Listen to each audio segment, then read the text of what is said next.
Olá, que bom contar com a sua participação em mais um episódio do Manchete Podcast. No programa de hoje eu recebo aqui para um bate-papo o apóstolo Luciano Vicente, a quem desde já eu agradeço pela participação. Obrigado. Eu é que agradeço, uma honra o convite, muito bom poder estar aqui e participar, né, poder alcançar o seu público aí, bater esse papo, vai ser interessante. Luciano Vicente, fiz uma nota colocando que o PSDB te convidou para ser candidato a prefeito, né? Ou seja, hoje pré-candidato aqui em Campos. Na minha nota, você disse que estava juntando o seu grupo que o ajudou em 2016. Vamos falar sobre 2016 Certo. daqui a pouco também. Minha pergunta é, já conseguiu reunir todo mundo? Tem pré-candidatura oficializada? Nós estamos num processo, acho que é todo mundo do processo, né? Algumas pessoas, eu acho que já conseguiram sair um pouco mais da frente, como o convite que eu recebi é mais recente, então nós estamos ainda formando esse grupo. Mas o convite foi feito por parte do partido, o presidente local, né, o Beethoven, e a princípio está tudo certo, está tudo filmado. Vamos caminhando já. Então a gente pode colocar já o apóstolo Luciano como pré-candidato a prefeito de Campos. Pode colocar, apóstolo Luciano como pré-candidato. Estou mais um na briga aí. E o que te leva a ser pré-candidato a prefeito de Campos, né? Nós estamos numa eleição com um prefeito de mandato pré-candidato à reeleição, várias pré-candidaturas surgindo, algumas já ficaram pelo caminho, né? Posso citar aqui o ex-prefeito Sérgio Mendes, inclusive é da federação do PSDB com a cidadania, ele é do Cidadania. O ex-candidato a prefeito em 2020, o Jonathan Paz, também já ficou pelo caminho, já retirou a pré-candidatura, mas outras estão surgindo. O que te leva a lançar uma pré-candidatura em Campos?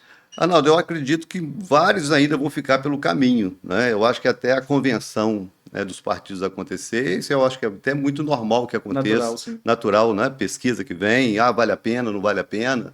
Eu acho que tem muito disso. Mas eu venho como pré-candidato, eu vim como vereador, né, há 8 anos atrás, tive uma votação muito expressiva e uma campanha muito limpa, né? A princípio, eu não queria mais me envolver com isso. Estou com a minha vida muito arrumadinha, sou pastor de uma boa igreja na cidade, mas os amigos começaram a fazer uma certa pressão. Não, apóstolo precisa vir, a cidade precisa. E eu falei assim, eu amo a minha cidade, estou aqui já há 30 anos, criei meus filhos aqui, e eu acho que eu tenho algo a oferecer para essa cidade, que essa cidade ainda não teve, pelo menos nos 30 anos que eu estou aqui. Então eu acho que eu tenho algo a oferecer, eu tenho uma experiência de vida, como administrador, eu cuido de gente, a minha vida é cuidar de gente. E cuidar do povo dessa cidade seria uma grande tarefa. Apóstolo Luciano, até mesmo o fato de, como você citou, você é pastor de uma igreja, muitas contestações vêm nesse sentido, né? Líder religioso e também candidato a prefeito, pré-candidato hoje, né? Porque candidato a vereador. O fato de um líder religioso, independentemente da religião, estava até lendo sobre padres, se padres podem ou não podem ser candidatos também, estava lendo recentemente sobre isso. Mas algumas pessoas questionam. Qual é a sua resposta a essas pessoas que questionam o fato de um líder religioso tentar também ser um líder político eleitoral? Se a gente for para a questão bíblica, Arnaldo, os grandes líderes da história bíblica, eles foram líderes políticos. Os mais famosos, ou eles foram reis, como Davi. Davi era um rei, era um líder político. Mas nós podemos citar José, que foi um governador do Egito, podemos citar Daniel, que foi um grande conselheiro dos reis da Babilônia. Então, esse envolvimento da liderança espiritual com a política, isso dentro do cenário bíblico sempre aconteceu. E de uma maneira muito saudável. Até mesmo porque a gente entende que se nós que temos princípios cristãos, bíblicos, se nós não nos envolvermos, quem vai se envolver é quem não tem. E é o que vem gerando, acho que uma certa, como é que eu posso dizer, um cenário político tão desconfortável, de tanta corrupção, porque faltam princípios, e nós cristãos temos esses princípios. Uma outra questão também é que a cidade de Campos vem se mostrando, nas eleições gerais, sobretudo, um perfil de eleitorado conservador, né? Nas últimas 2 eleições, por exemplo, o ex-presidente, Jair Bolsonaro, foi muito mais votado do que os candidatos petistas. Que inclusive está caindo ainda mais nas pesquisas agora, né? Isso, aí já vai entrar em 2026, né? Antes, passando por 2024, você mira esse eleitorado conservador e bolsonarista, é um nicho que você tem mais facilidade para transitar no seu ponto de vista? Com certeza. Eu acredito, Arnaldo, que eu tenho uma entrada em qualquer cenário. qualquer grupo eu tenho entrada, porque pelo fato, eu acho que de a gente ligar essas duas coisas, a questão religiosa e a questão política, eu trabalho com todo tipo de gente dentro da igreja. Então eu tenho o meu lado conservador dentro da igreja, eu sou um conservador, tá certo? Mas eu não tenho dificuldade de conviver com o não conservador, com o liberal, não tenho essa dificuldade. Nichos como o grupo homossexual, eu tenho dentro da minha igreja, eu convivo com essas pessoas e a gente convive muito em paz. Então, por mais que eu defenda a minha posição, meus princípios, a convivência ela é muito saudável, eu não teria dificuldade nenhuma com isso. Defendendo os meus princípios, não negocio os meus princípios, biblicamente, e acho que até por causa disso a pergunta vem, né? Porque eu acho que vincula muito o perfil. Eu sou ex-militar, né? Eu tive a honra de servir ao meu país nas Forças Armadas, na Marinha do Brasil, jurei bandeira, jurei proteger a minha nação. Então, até o slogan do Bolsonaro é um slogan que faz parte da minha vida. Defender o país, Deus acima de tudo, família, talvez seja a maior prioridade do meu ministério, seja a família. Então, de fato, o lado conservador ele vai falar mais alto. Mas eu não tenho dificuldade nenhuma de respeitar e de conviver com os diferentes. Graças a Deus, nosso convívio é muito tranquilo. Apóstolo Luciano, a gente até conversava aqui antes de começar a gravar, né? E você mesmo citou, você está aqui em Campos há cerca de 30 Quase anos, 30 anos. né? E o que te trouxe para Campos? Você é de Itaperuna, né? Cidade vizinha, né? Isso. Nenhum outro estado, né? Nada muito distante, mas como que foi essa construção De de vir para mudança de cá. vir para Campos, isso? Eu fazia parte de um ministério, esse ministério ele tinha mais de 50 igrejas, não só no Brasil, mas fora do Brasil. E esse rodízio de pastores era muito normal, é normal dentro dos ministérios. Presbiteriana, metodistas, isso é muito normal ter essa circulação de pastores, esse remanejamento. E eu fui remanejado para cá há 30 anos atrás. Éramos uma igreja bem pequenininha, lá no Jardim Carioca, nós tínhamos em torno de 28 membros quando eu vim para cá. E eu vim até pensando que eu ia ficar muito pouco tempo. Mas aqui acabou a minha história. Eu tenho mais tempo aqui do que na minha cidade natal. Já recebi título de cidadão campista, né, por prestação de serviço à sociedade. E, enfim, então eu vim e acabei ficando, construí minha história e plantei meu coração nessa cidade, criei meus filhos aqui, né? E o meu ministério, a minha vida foi construída aqui, minha história está aqui hoje. O senhor falava agora aí em relação a conviver com o diferente. Eu não vou deixar de perguntar, não, né? Tô vendo um pastor aqui com o braço tatuado. O pessoal fala alguma coisa disso. Porque eu sou católico, né? Certo. Hoje não mais praticante como já fui. Mas quando eu praticava e eu fazia parte de coordenação de grupos de jovens, isso era um mistério falar sobre tatuagem com os jovens dentro da igreja católica. Pode ou não pode? O que a Bíblia diz? Vamos lá, pastor. Qual é a sua visão? Primeiro, desculpa. Alguém questiona isso? Pastor com tatuagem? Questiona. Existe uma diferença, Arnaldo, muito grande, que não é muito fácil a gente diferenciar comportamento religioso do comportamento cristão, porque parece que em algum momento eles se confundem. Então, a maioria das proibições que existem dentro das igrejas, ela tem muito mais a ver com proibições religiosas do que princípios cristãos em si, tá certo? Então, no caso da tatuagem, tem um texto na Bíblia, que está em Levíticos, que ele fala a respeito de marcar o corpo em relação a ídolos e a mortos. É bem específico. E é até interessante que o mesmo texto que fala sobre isso, fala que não pode cortar o cabelo na têmpora. É o mesmo texto. Quer dizer, então, se biblicamente fazer uma tatuagem fosse um pecado, vamos colocar assim, você estaria em pecado, e eu também, porque a gente corta o cabelo Sim. na têmpora. Então, eram questões, de fato, na época, questões ligadas à idolatria, dentro do contexto onde Israel, né, estava convivendo na época, os povos ao redor da nação, e haviam muitos cultos, né, a esses ídolos, enfim, e muitas práticas, inclusive, de marcar corpos, de se cortar e tudo mais. Mas a tatuagem em si, a Bíblia não tem nenhum texto claro que vá condenar. Eu sempre oriento, né? Como eu fiz, eu sempre oriento. Primeira coisa, se tem dúvida, não faça.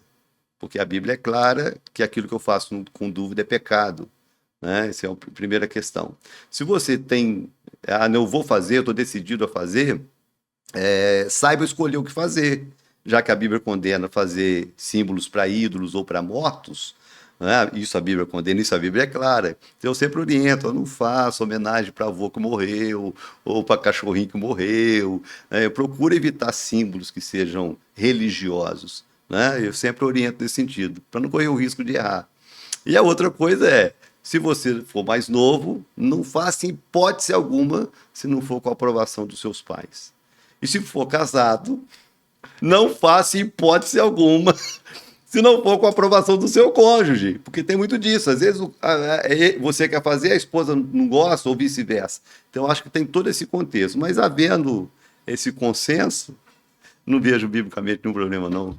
Vamos voltar para a política, então, e falar um pouquinho de política. Em 2016, como você já citou, você foi candidato a vereador, quase 3 mil votos. Ficou entre 2.896. Eu fui o 15º mais votado. Então, ficou entre os 15 mais votados da cidade, mas por questão de ser uma eleição bem diferente, uma eleição de vereador, eu até acho que é uma eleição muito mais difícil. Muito mais difícil. Eu concorri com quase 600 candidatos, eu acho, na época, não lembro bem.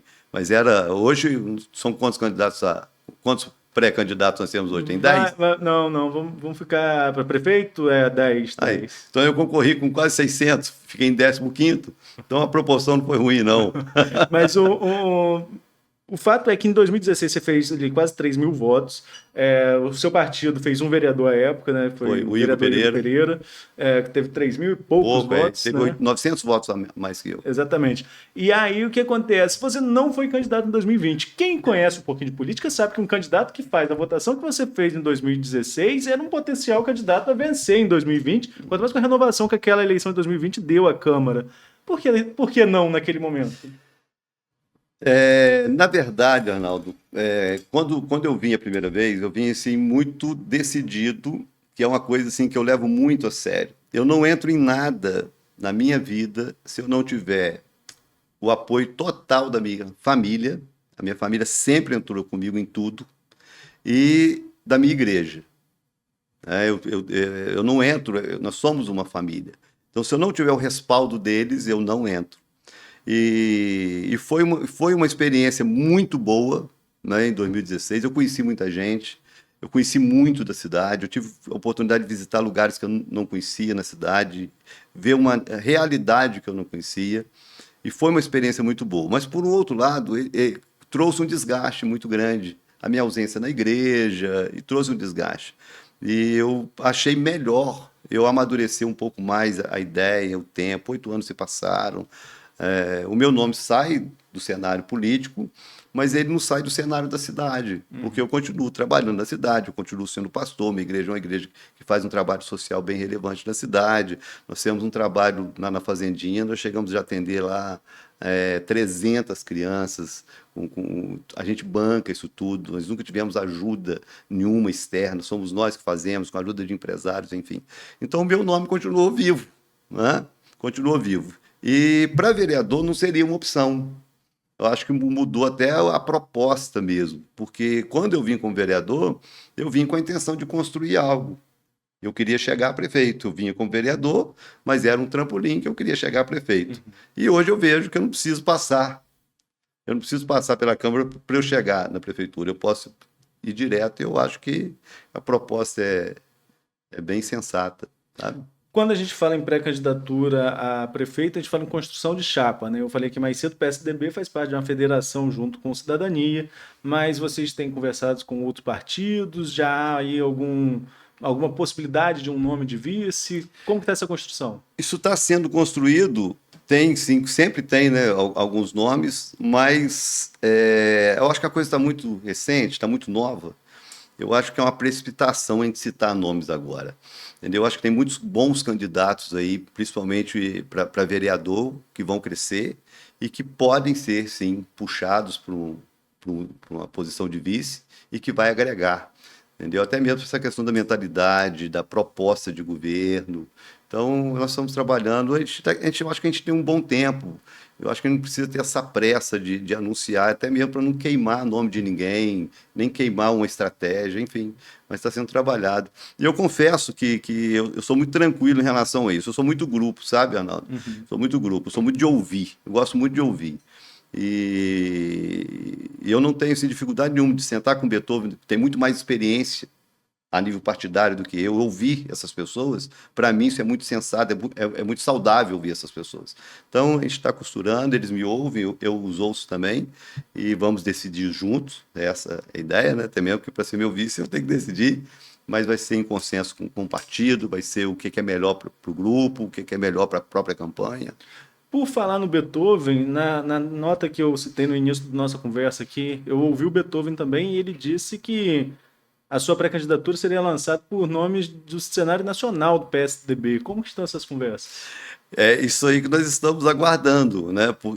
A estratégia política, eu acho que um detalhe pode mudar muita coisa, né? Hoje na cidade, a cidade está dividida em dois grupos.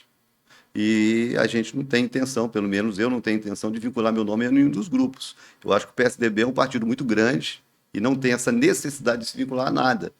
Então, se esse convite, né, oficial da minha candidatura vier de cima para baixo, vier a nível nacional, eu acho que o peso é outro. Então, a expectativa é essa. Está sendo costurado, eu estou aguardando aí, porque a agenda política do país é muito complicada, né? Sim. Essa semana, as duas últimas semanas, o Estado, com essa turbulência de julgamento, de governador, né? Então, é uma agenda muito turbulenta. Então, a gente fica aguardando haver um espaço, isso aconteceu, eu vou a Brasília, pessoalmente, conversar com o presidente, de repente tirar uma foto, ouvir dele pessoalmente esse convite, mas que ele já tem ciência, né, já está alinhado com ele, enfim, seria só mesmo gravar um vídeo para poder soltar como estratégia, para todo mundo saber qual o respaldo que a gente vai ter na nossa campanha. Então, sua pré-candidatura nasce sem estar, obviamente, vinculada ao grupo do prefeito, que é um possível adversário, mas também você me diz aqui que não estaria vinculado diretamente ao grupo do deputado Rodrigo Bacelar. Pelo menos a conversa com Beethoven que fosse totalmente desvinculado. Seria algo a nível nacional, que viria de cima para baixo, Aécio Neves, PSDB e Apóstolo Luciano. Seria essa a ideia. Por falar no prefeito Vladimir, se você coloca seu nome no tabuleiro contra o prefeito, acredito que sua avaliação não deve ser positiva em relação ao mandato dele. Quais os pontos que você avalia como pior ou como melhor dentro dessa gestão? Arnaldo, eu acho o seguinte, eu acho que eu não vou falar não vou falar do Vladimir, eu vou falar dos 30 anos que eu estou na cidade. Eu acho que nós tivemos pessoas bem intencionadas, eu acho que nós tivemos pessoas que tentaram fazer algo de bom para a cidade, e até chegar no Vladimir. O Vladimir pegou a cidade depois de um governo muito ruim, né? Muito ruim. O Rafael, ele não foi feliz no mandato dele. Eu não vou entrar em detalhes dos problemas que ele teve, dos argumentos que ele usa, né? Era ele que estava na cadeira, ele sabe aonde que o sapato apertou. Mas ele pega a cidade muito precária em tudo, politicamente, enfim, a cidade estava suja, estava arrasada, a cidade estava feia. Qualquer coisa que fosse feita seria considerado como algo bom. Então, acho que ele pegou a prefeitura num bom momento para fazer o nome dele. E ele fez, tanto é que está aí, né, muito bem na pesquisa e tudo mais. Mas eu acho que o que ele tinha para dar, ele deu. E eu acho que Campos tem muito mais para crescer. E as propostas que eu ouço estão muito aquém do que essa cidade pode ser. Entendeu? Em todos os aspectos. Vamos tratar de um aqui que eu acho que é alguma coisa que me incomoda, eu acho que incomoda de uma maneira geral. A questão da educação. Nós temos um problema sério de educação na cidade. Quando eu falo educação em todas as áreas, em todos os níveis. Mas um que a gente convive diretamente, trânsito. Nós temos um problema sério de educação de trânsito. O prefeito, acredito que até bem intencionado, encheu a cidade de ciclovia e ciclofaixa. A cidade está cheia, tem mais espaço para bicicleta do que para carro. Eu achei até uma incoerência isso. Mas você sai na rua, se você já ainda não prestou atenção, com certeza já deve ter prestado atenção, e quem está em casa assistindo vai concordar comigo, que a coisa mais normal que tem é você andar de carro nas ruas da cidade, ter uma ciclofaixa que cabe 10 bicicletas e o camarada de bicicleta andando no meio dos carros, ou em cima da calçada, que é o lugar do pedestre. Mas por que isso se tem a ciclofaixa ou se tem a ciclovia? Por que o camarada está usando o local do carro? Por falta de educação. Então, se você faz algo, igual vai lá, faz uma praça, mas não educa o povo, o mesmo povo que deveria zelar pela praça é o povo que destrói as praças. E assim vai. Então, eu acho que nós temos um problema muito sério de educação nessa cidade, em todos os segmentos. Eu estou citando um aqui, coisa normal. Você está no trânsito, o indivíduo abre a janela do carro e joga um lixo pela janela. Sim. E a gente não está falando aqui do cara que está andando num carro velho. Você vai ver o cara andando num carro de 200, 300 mil reais, abrindo a janela do carro. Quer dizer, o cara que possivelmente teve acesso a uma boa escola, talvez de uma família, né, que tenha recurso, porque está andando no carro daquele ali, mas não tem a ideia, a noção de educação social, de entender que aquele papel que ele está jogando ali, que aquela latinha que ele está jogando ali, o prejuízo, o problema que isso é para a cidade. Então, eu acho que nós temos um problema sério de educação, que poderia, sim, ser trabalhado e resolvido para a gente ter um convívio social melhor. Entendeu? Então, eu acho que sem querer fazer qualquer crítica, até mesmo porque em relação à própria pessoa do Vladimir, não tem nada assim pessoal, né, contra ele, né? Mas a questão administrativa, lógico, a gente pensa bem diferente, né? Igual a questão aí dos transportes, né, desse empréstimo que foi feito de 500 e tantos milhões. Poxa, foi um empréstimo que foi feito, isso vai ter que ser pago, né? Como é que isso vai ser pago? Se é um segmento, o transporte hoje precisa do subsídio do município, né? Porque senão os ônibus não andam. Se precisa de subsídio, como é que vai ser pago esse empréstimo? Onde vai sair? Então é mais uma dívida para a cidade. Então existem sim algumas questões administrativas. Eu sou um administrador, administro igreja, né? Administro igreja, e que é muito mais difícil. Porque igreja você não tem orçamento anual, você não tem certeza de que vai entrar isso ou aquilo. Você administra de acordo com o que entra. E sendo pastor de uma igreja razoavelmente grande, eu tenho a alegria de dizer que nunca pagamos uma conta atrasada. Todos os nossos impostos, tudo nosso sempre foi em dia. Nós somos excelentes clientes, todo mundo quer nos ter como cliente. Por causa de uma administração séria, por causa de uma administração justa, transparente, enfim. Então, acho que tem algumas questões na cidade, no município, na prefeitura, que poderiam ser melhores, sabe? Acho que é por aí. Então, você citou para mim aqui transporte, falou da questão de infraestrutura. Nós ainda não estamos no período eleitoral, não podemos falar de programas de governo aqui ainda, mas são esses os principais pontos ou existem outros pontos na cidade que você, se tiver o nome homologado lá na frente como candidato, acredita que tem que ser melhor explorado dentro de uma campanha? Ah, não, com certeza. Eu não vou falar de ideias aqui, né? Até mesmo para a gente não entregar o plano para ninguém, né? Pelo menos eu acho que não é a hora. Mas com certeza essa cidade tem muito potencial. Potencial turístico. Nós temos algo nessa cidade que poucas regiões do país têm. Nós temos serra e água. Nós temos serra e lagoa. Você vai na Lagoa de Cima, o asfalto para chegar na Lagoa de Cima. Então, os acessos são ruins, a estrutura é ruim, a estrutura na beira da lagoa é ruim. Então, nós temos muito potencial para ser explorado, que não é explorado. Por que não é explorado? Por quê? O que precisa ser feito? Por que você vai em cidades que às vezes não tem. Tudo bem que tem um clima, Gramado, que tem um clima bacana. Mas o que tem Gramado? É uma cidade que eles investiram na parte turística e hoje eu acho que é a segunda cidade que mais recebe turista, só perde para o Rio de Janeiro. E nós temos um potencial absurdo e isso não é explorado. Agricultura. Quantos rios cortam essa cidade, Arnaldo? Para a quantidade de água que nós temos. Me fala aí uma cultura que é produzida na cidade que é relevante para o estado ou para o país. Então nós já fomos o grande produtor de cana e hoje não somos mais, nós somos produtor de quê hoje? De nada. Então acho que a cidade tem muito para crescer. Tem muito para crescer, tem muito a ser melhor investido, os royalties, e, enfim, todo potencial dessa cidade. Você fala do povo, né, cara? O povo campista é um povo bom pra caramba, né, cara? É um povo bom, um povo amigo. Tem uma coisa em Campos que é interessante. Eu vim pra cá tem 30 anos.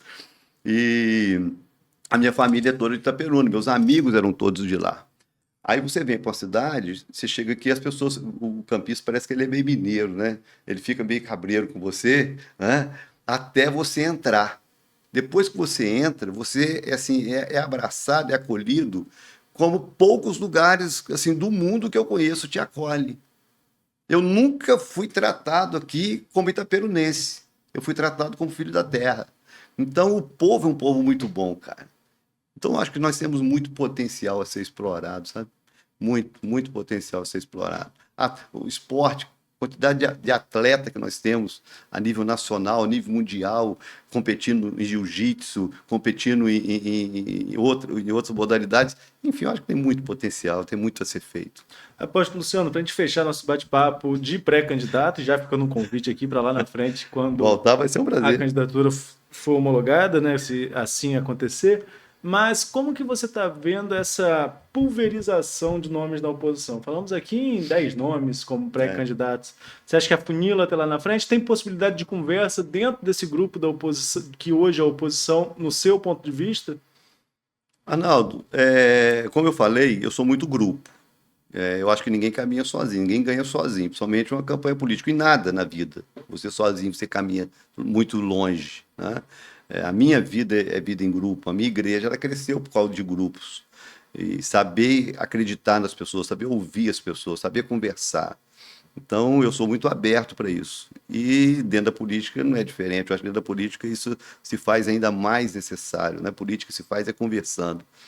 E como a coisa está muito recente, é difícil a gente fazer um desenho hoje, dizer, vai ser assim ou vai ser assado. Eu acho que todos, imagino eu, Ana, imagino que todos hoje estejam abertos para todo tipo de conversa. O que que é o mais saudável, o que é o mais viável. Qual composição, até que você me perguntou em relação ao meu vice, qual composição que seria o melhor, que fortaleceria mais, enfim.